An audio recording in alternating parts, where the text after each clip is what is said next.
우리 그리스도인들이 이 세상을 살아가며 또 신앙생활을 하는 동안에 가장 필요한 것이 무엇인가? 돈도 필요하고 또 의식주도 필요하지만 무엇보다도 그것은 믿음입니다.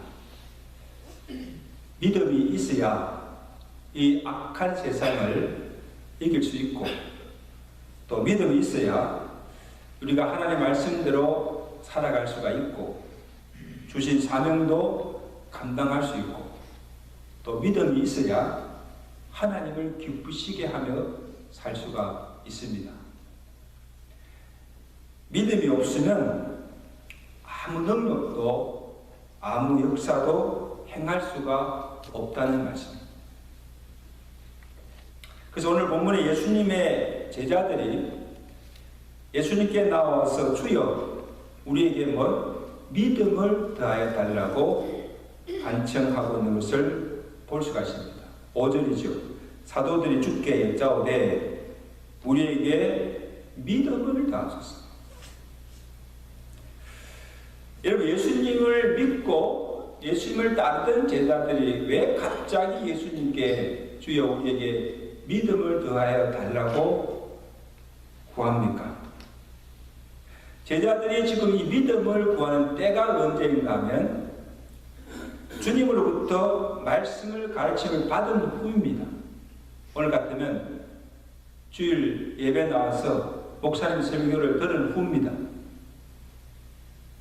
본문에 보시면 예수님께서 제자들에게 두 가지를 말씀하셨습니다. 하나는 형제를 실족하게 하는 일. 17장 1절이죠. 예수께서 제자들을 이르시되 실족하게 하는 일이 없을 수는 없으나 그렇게 하는 자에게는 뭐예요? 화로다. 실족게 하는 자는 차라리 연자맥들을 목에 달리고 바다에 던지는 것이 더 낫다. 굉장히 무슨 말씀이죠? 실족게 하는 일이 이토록 두려운 일이라는 것입니다. 여러분, 우리가 살다 보면 내가 실족하여 넘어질 때도 있지만 내가 다른 형제를 실족하게 하여 넘어지게 하는 일이 있다는 것입니다. 그러므로 어떻게 실족게 하는 일이 없을 수가 있습니까? 또 다른 하나는 용서의 문제입니다. 17장 4절 보면 만일 형제가 잘못하여 내게 돌아와 회개하면 하루에 몇 번? 7번이라도 용서해 주라고 하십니다. 지금 용서가 참 안 돼요. 내가 잘못해서 형제에 가서 내 잘못했습니다. 용서해 주세요. 용서를 비는 것도 사실 어려운 일이지만 형제가 내게 잘못하여서 그 잘못한 것을 뉘우치고 내게 와서 하루에 몇 번입니까? 3-4번이 아니고 7번이라도 와서 잘못했다고 하면 용서해 주라는 것입니다. 이건 7번 말이 아니고 무한대로 용서해 주라는 것입니다. 여러분, 이것이 쉬운 일입니까? 어려웁니까? 참 어려워요. 그래서 예수님의 가르침을 받은 후에 이 제자들이 도저히 그 말씀대로 살 수 있는 능력이나 믿음이 자기들에게 부족함을 알고 예수님께 주여 우리의 의지나 힘으로는 그 말씀대로 오늘 우리에게 말씀하신 그 말씀대로 살 수가 없으니 우리에게 뭐예요? 믿음을 다하라. 여러분, 비단 이것이 제자들만의 문제입니까? 우리가 매주일 말씀을 듣고 은혜도 받지만 우리에게 세상에 나가서 그 말씀대로 살 수 있는 능력이 없어요. 마음은 무리로되 육신이 약하여서 하지 못한 일도 있고 다 알아요. 다 알지만은 내게 믿음이 부족해서, 믿음이 약해서 감당하지 못한 일들이 얼마나 많습니까? 그럴 때 우리도 오늘 이 제자들처럼 예수님께 주여 우리에게 믿음을 더하여 달라고 간구할 수밖에 없다는 사실. 이게 우리의 모습이에요. 그래서 우리에게 믿음을 더하여 달라는 이 제자들에게 예수님께서 어떻게 반응하시는가 하면 본문 6절 말씀 보세요. 자, 6절 말씀. 주께서 이르시되 너희에게 겨자씨 하나를 만한 믿음이 있었더라면 이 뽕나무들어 뿌리가 뽑혀 바다에 심기우라 하였을 것이요 그것이 너희에게 뭐에 순종하였습니다. 여러분, 제자들이 지금 예수님께 부나 기나 복을 구하지 않고 믿음을 더해달라고 하는데 얼마나 기특합니까? 그러면 예수님께서 그냥 그들이 구하는 대로 여기 있다 하고 믿음을 주면 되지 않습니까? 그런데 갑자기 동문서답식으로 겨자씨 하나를 만한 믿음을 너희가 가지라고 말씀하고 있습니다. 왜냐하면 제자들이 지금 믿음을 잘못 오해하고 있기 때문입니다. 제자들은 믿음을 하나의 양으로 보고 있습니다. 그래서 이렇게 마치 컵에 지금 물이 부족해요. 물이 적으면 물을 더 채워 넣듯이 믿음이 적으면 믿음을 더하여서 크게 할 수 있다고 그렇게 본 거예요. 믿음을 잘못 오해한 것이죠. 이런 믿음은 어떤 소유나 능력을 더하는 것이 아닙니다. 믿음의 본질은 더하고 뺄 수 있는 양적인 것이 아니라 실에 있다는 것입니다. 굉장히 중요한 말씀이죠. 믿음의 본질은 실에 있다는 것입니다. 양이 아니고. 그래서 이것을 이 겨자씨 하나를 만한 하나의 비유로서 참 믿음의 본질이 무엇인가, 또 너희가 가져야 할 믿음이 어떤 것인가를 예수님께서 가르쳐 주신 중요한 말씀입니다. 여러분, 겨자씨 하나의 믿음이 어떤 것입니까? 죽은 믿음이 아니라 생명이 있고 살아있는 믿음입니다. 여러분, 겨자씨 보시면 시중에서 가장 작은 씨, 아주 작아서 눈에 잘 보이지도 않고 입김으로 탁 불면 그냥 날아가고요. 작습니다. 그러나 작은 그 겨자씨 속에 생명이 있습니다. 그래서 그 씨를 땅에 묻으면 어떡합니까? 가만히 있지 않지요. 우미 트고 싹이 나고 자라서 나중에 많은 새들이 거기 와서 쉴 수 있는 큰 나무가 된다는 것입니다. 예수님께서 이 하나님 나라를 비유할 때도 이 겨자씨에 비유하는 것을 우리가 볼 수가 있습니다. 누가복음 13장 19절을 보시면 하나님의 나라는 무엇과 같은가 하면 마치 사람이 자기 체전에 갖다 심은 겨자씨 같으니 자라서 나무가 되어 공중의 새들이 그 가지에 깃들이리라. 하나님 나라가 점점 자라가 확장되감을 겨자씨 비유를 통해서 예수님께서 말씀해 주십니다. 우리의 눈에 잘 보이지 않는 작은 씨지만 그 속에 생명이 있으므로 가만히 있지 않고 자라고 움직이고 변화하고 큰 역사를 이룬다는 것입니다. 여러분, 아무리 금은 보화가 귀하다 할지라도 금이나 그 보화를 그 속에는 생명이 없어요. 그래서 그것을 땅속에 묻어둔다고 해서 아무리 세월이 지나도 자라지도 않습니다. 변화도 없습니다. 아무 역사도 일어나지 않고 그냥 땅속에 묻어 그대로 있는 거예요. 생명이 없기 때문에. 여러분, 그래서 예수님께서 믿음이 겨자씨 하나로 같다는 것은 오늘 우리의 믿음에 생명이 있다면 그 믿음은 자라게 하고 우리로 자라게 하고 또 우리의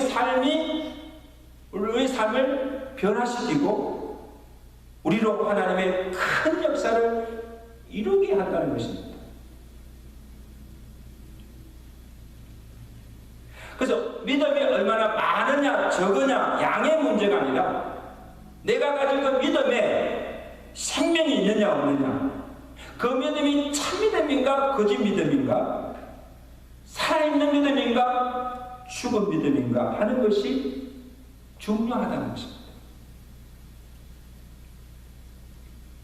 여러분, 야고보서 2장 14절에 야고보 사도가 뭐라고 합니까? 내 형제들아, 만일 사람이 믿음이 있노라 하고 행함이 없으면 무슨 유익이 있으리요? 그 믿음이 자기를 능히 구원하겠느냐? 이와 같이 행함이 없는 믿음은 그 자체가 뭐예요? 죽은 것이라.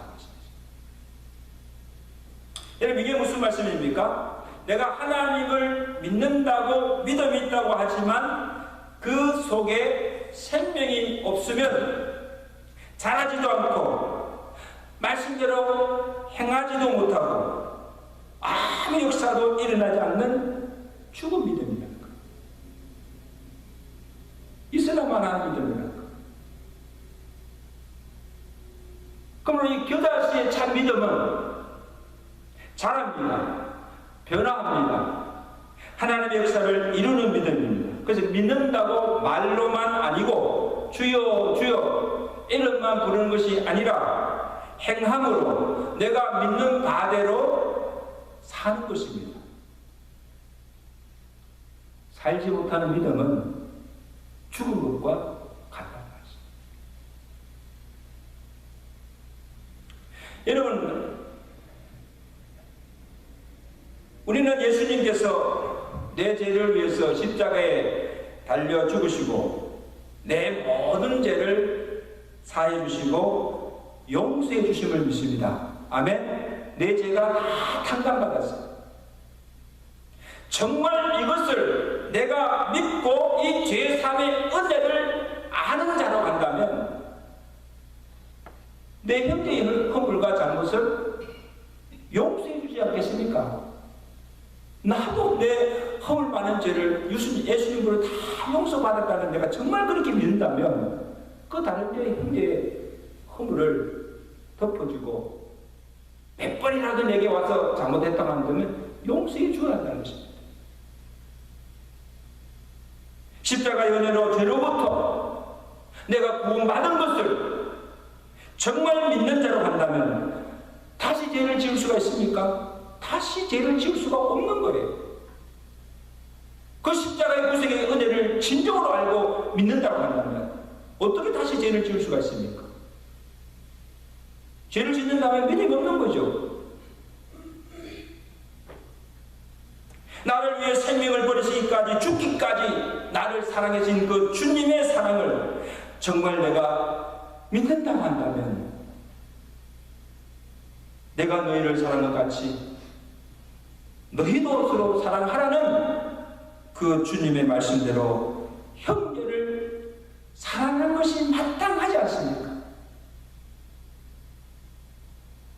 어떻게 형제를 실족해가며 어떻게 그 형제를 해할 수가 있습니까?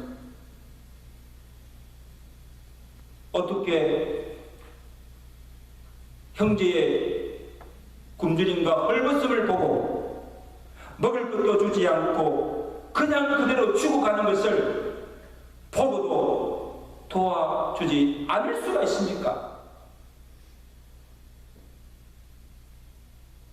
여러분, 이런 믿음은 믿는다고 하지만 참 믿음이 아니요 거짓이요 산 믿음이 아니라 죽은 믿음이라는 것입니다.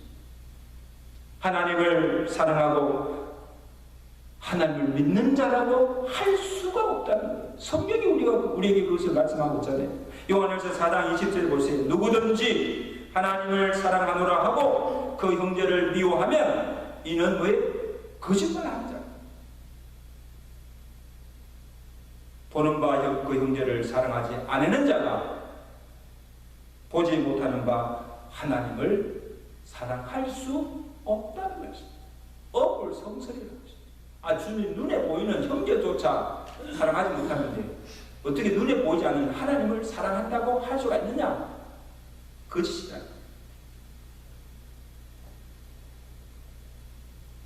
그러므로 지금 제자들에게 우리에게 믿음을 더하여 달라고 구할 것이 아니라 지금 내가 가진 그 믿음이 겨자씨 하늘과 같은 생명이 있는 믿음인가? 행함이 있는 산 믿음인가? 아니면 죽은 믿음인가를 보라는 거예요. 산 믿음이면 비록 겨자씨 같은 작은 믿음이라 할지라도 그 믿음으로 하나님 말씀대로 행할 수 있고 그 믿음으로 하나님의 큰 역사를 이룰 수가 있다는 말씀입니다. 이런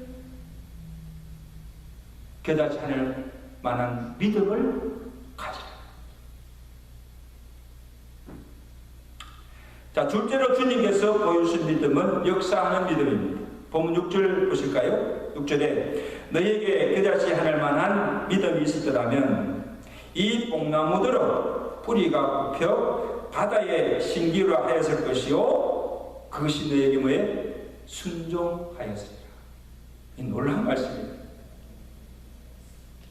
자, 그래서 생명 있는 산 믿음은 어떤 능력이 있는가? 어떤 역사가 나타나는가? 믿음으로 명할 때 이 뽕나무의 뿌리가 뽑혀 바다에 심기어는 이런 놀라운 이적이 일어난다는 거예요. 이게 믿음의 역사죠. 근데 예수님께서 왜 이 뽕나무에 비유하셨을까? 이런 당시 이 뽕나무는 유대의 가장 흔한 나무이고 또 이 뽕나무는 이 가지도 10m 높이까지 사방으로 크게 자라기도 하지만 이 뿌리가 땅속에 깊이 내립니다. 키만큼 뿌리도 내립니다. 그래서 이 뽕나무 뿌리는 쉽게 뽑히지 않는다는 거예요. 여러분 지난주에 그 남부주와 이 뉴욕과 이 북부, 중부, 뉴저지 지역에 허리케인 아이다와 함께 10피트가 넘는 폭우가 쏟아졌어요. 아셨죠? 여기는 아무 피해가 없으시지만요. 제가 놀랐는데 뉴욕 거의 나이가리 폭포로 해가지고 그 물이 다 그만큼 쏟아져 내려가지고 많은 피해를 가졌어요. 한 50명이 죽었어요.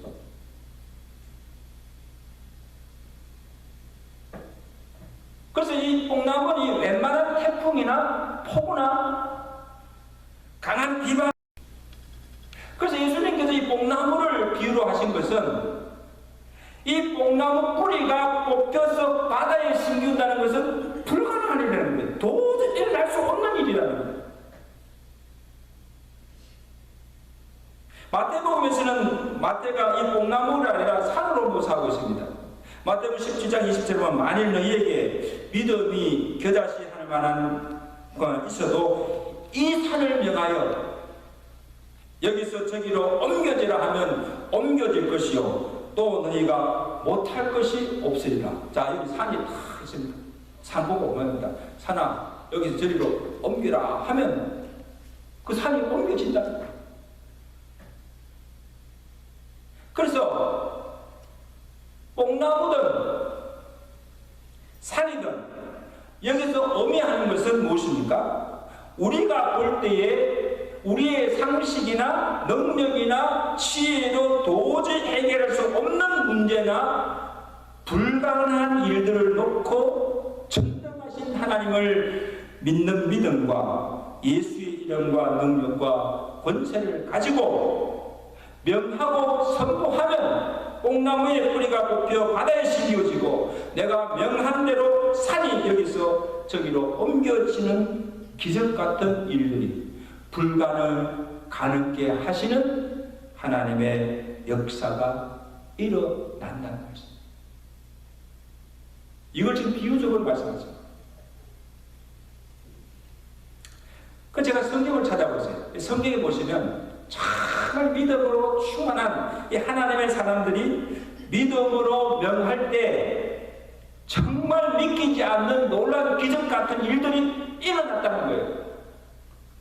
그 한 예로 구약에 보면 여호수아가 아말렉과 전쟁을 벌이는 중에 이 여호수아가 지금 해가 막 기울어가는 거예요. 전쟁은 지금 전쟁 중인데 해가 기울는 것을 보고 뭐니까 태양과 달을 향해서 명합니다. 어떻게 명합니까? 여호수아 10장 12절 태양아 너는 기본 위에서 머무르라. 달아 너도 알량 골짜기에 거리할지어다. 여러분 보세요. 사람이 말로 어떻게 태양과 달을 머무르게 할 수 있습니까? 태양아 머무르라 한다고 태양이 머무릅니까? 여러분 세월이 너무 빨리 가잖아요. 그러니까 우리가 세월 한번 추워라 한다고 하면 추워집니까? 여호수아가 하나님의 약속과 능력을 믿고 그 믿음으로 명한 것입니다. 근데 놀라운 사실은 성경에 보세요. 그 믿음대로 그가 명한 대로 태양과 달이 이스라엘 전쟁이 이길 때까지 머물렀다는 거예요. 여러분 믿어지세요? 역사가 증거하고 있습니다. 그리고 신약에 와서는요, 베드로 보세요. 베드로가 성령 충만하여서 성전 이문에 앉아 구걸하는 그 안전병에게 다가서 뭐라 합니까? 근거 은은 내게 없거니와 내게 있는 것 나사의 예수의 이름으로 명하노니 일어나 걸으라고 명령하고 선포하였습니다. 근데 어떤 역사가 일어났습니까? 한 번도 걸어보지 못한 그 안전뱅이가 벌떡 일어나서 뛰어가는 정말 믿기지 않는 이적 같은 일들이 일어났다는 말씀입니다. 아멘? 그를 일으킨 것은 베드로가 사람이 한 것이 아니라 그가 명한 예수 그리스도의 이름과 능력과 권세입니다. 할렐루야. 여러분 복음서에 보세요. 예수님께서도 많은 병자들을 고치실 때 어떻게 하십니까? 귀신 들리는 자를 향하여 말씀을 해주니까 이 더러운 귀신아 물러가라 명하실 때 귀신이 물러갔어요. 노도 풍랑이는 바다를 향하여서 예수님께서 또 명하십니다. 바다야 바람아 잠잠하라 하실 때 그 바다가 잔잔해졌어요. 죽어 장사되어서 누워있는 나사로의 무덤을 향하여 가까이 나가서 나사로야 나오너라 명하였을 때 죽어 장사되었던 시체가 벌떡 일어나서 뚜벅뚜벅 나오는 살아나는 이적이 일어난 것입니다. 할렐루야.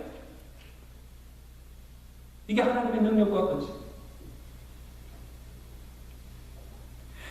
그러므로 오늘 예수님께서 이 제자들에게 주시고자 믿음을 가면 겨자씨 하늘 같은 생명 같은 믿음을 가지라고 말씀하신 동시에 믿는 자에게는 넘치 못함이 없다고 하는 그 하나님의 전능하심을 믿고 예수의 이름과 권세와 능력을 믿는 믿음으로 명하고 선포하는 것입니다. 나사렛 예수의 이름으로 명하노니 귀신아 물러가라 병마야 떠나가라. 그 믿음을 명할 때 나를 괴롭히던 악신도 물러가고 그 믿음으로 명할 때 내가 끊지 못하는 뿌리 깊은 고질병도 썬뿌리도 악한 습관도 뽑혀지고 태산같이 쌓였던 문제도 한순간에 해결되어지는 놀라운 일들이 일어난다는 것. 여러분 그렇게 믿으세요?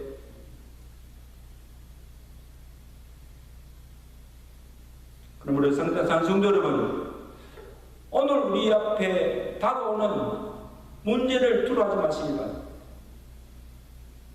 믿는 자에게 주신 예수 이름과 권세와 능력으로 명령하고 선포하시기를 바랍니다. 믿음을 명할 때 정말 그 역사가 나타나려면 내가 먼저 기도와 성령으로 충만해야 된다는 것입니다. 여러분, 내가 기도하지도 않고 성령이 없는데 나사렛 예수 이름으로 명하노니 떠나가라 하면 떠나갑니까? 능력이 없는데. 여러분이 지금 베드로나 이 오수아나 모세나 하나님의 사람들은 명하는 때 기도로 충만하고 말씀을 충만하고 성령으로 충만했을 때 그 믿음으로 명하실 때 이런 놀라운 역사와 이적이 일어나게 되는 것을 보게 됩니다. 기도하기는 오늘 또 사람들이 기도로 충만하고 말씀과 성령으로 충만해져서 우리가 문제 앞에 들어하지 말고 정말 예수 이름의 권세와 능력으로 명하시면 하나님의 놀라운 이적 같은 이런 일들이 일어날 수 있기를 주의 번간절히 축원합니다. 다음으로 예수님께서 주시고자 한 믿음은 무익한 종의 믿음입니다. 본문 7절 8절 보세요. 너희 중 누구에게 밭을 갈거나 양을 치거나 하는 종이 있어 밭에서 돌아오면 그대로 곧 앉아서 먹으라 말할 자가 있느냐? 도리어 그대로 내 먹을 것을 준비하고 띠를 띠고 내가 먹고 마시는 동안에 수는 들고 너는 그 후에 먹고 마시라 하지 않겠느냐? 자, 여러분, 하나의 종의 비유를 또 드셨는데, 어느 집에 종이 있었는데 하루 종일 나가서 밭에서 일을 하고 양을 치고 피곤하게 집에 돌아왔습니다. 배도 고프고 몸도 피곤하고 쉬고 싶지만 집에 오자마자 그 종은 또 뭐합니까? 주인의 저녁을 준비합니다. 종은 먹지도 못하고 주인이 식사를 마칠 때까지 그때 띠를 띠고 서서 수종 들고 서 있습니다. 그렇다고 주인이 이 정도로 먹으라 할 자가 없고 그가 명한 대로 하였다고 해서 종에게 감사하겠느냐? 도리어 종은 주인에게 이르기를 우리는 무익한 종이라 우리가 하여야 할 일을 한 것뿐이라 하지 않겠느냐? 여러분, 저는 여기서 예수님께서 비하신 그 종의 모습을 보면 이 종의 관심은 오직 누구에게 있습니까? 자기에게 있지 않고 오직 주인에게 있습니다. 자기 기분, 자기 생각, 자기 감정, 자기 이익을 생각지 아니하고 오직 주인의 뜻에 죽고 사는 것입니다. 그 당시 종들이 다 그렇지 않습니까? 그래서 주인이 명한 대로 하라면 하고 하지 말라면 하면 하지 않고 쉬라면 쉬고 먹으라면 먹는 것이 종입니다. 그래서 주인의 명령이면 자기가 하기 싫어도 해야 하고 어떤 변명이나 이유가 없이 주인의 명에 순종하는 것뿐이에요. 이게 종입니다. 그리고 아무리 많은 일을 하고 수고를 하여도 어떤 보상이나 칭찬을 기대하지 않습니다. 여러분, 믿음이 있다고 하면 누구보다 주 일에 열심히 하는 자들이 언제 시험에 드는가 하면 언제입니까? 자기가 한 일을 인정해 주지 않고 자기가 한 일에 대한 보상도 상도 주지 않고 그냥 무시당하면 시험에 두고 넘어지는 것을 보게 됩니다. 참 믿음으로 한 것이 아니죠. 사람 보고 자기 영광을 위해서 한 것입니다. 그래서 우리가 모든 일을 다 행한 후에 이 종전에는 우리가 죽게 돌아와 우리도 고백하기를 나는 무익한 종입니다. 내가 해야 할 일을 한 것뿐입니다.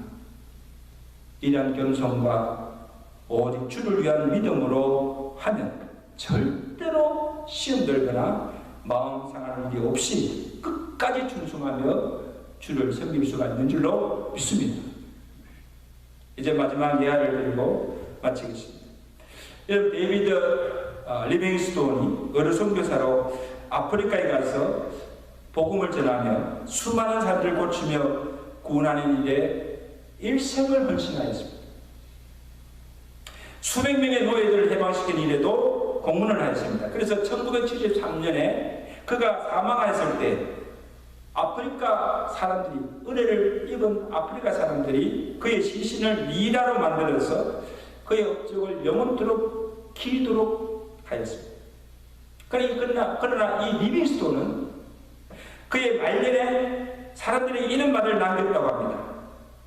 많은 사람들이 내가 주님을 위해서 일생을 바쳐 아프리카에서 일한 것을 두고 희생하였다니, 수고하였다니 말을 하는데 나는 그런 일을 한 적이 없습니다. 나는 다만 주님으로부터 받은 도저히 갚을 수 없는 은혜의 빛을 조금이나마 갚기 위해서 내가 힘썼을 뿐입니다. 내가 해야 할 마땅한 일을 한 것이 무슨 희생이란 말입니까? 무슨 수고입니까? 무슨 그것이 칭찬받을 만한 일입니까? 나는 무익한 종.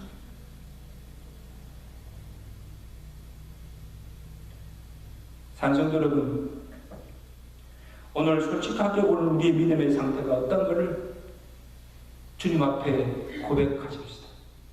주여, 나의 믿음 없음을 불쌍히 여시고 오늘 우리에게도 오늘 주님께서 제자들에게 말씀하신 그 믿음을 내게 주옵소서. 우리가 주께 믿음을 구하는 것은 우리의 정욕이나 욕심으로 구하는 것이 아니라 그 믿음으로, 하나님 주신 그 믿음으로 하나님의 말씀대로 살고 그 믿음으로 주신 사명 감당하고 그 믿음으로 하나님의 뜻을 이루며 하나님을 기쁘시게 하기 바랍니다. 오늘 주님께서 제자들에게 요구하신 기사시 하늘과 같은 믿음, 역사하는 믿음, 이 믿음으로 하나님의 큰 역사를 이루며 하나님의 기적과 능력을 우리의 매일의 삶 속에서 경험하며 살아갈 수 있는 믿음의 사람들 되시기를 주의 이름으로 간절히 축원합니다.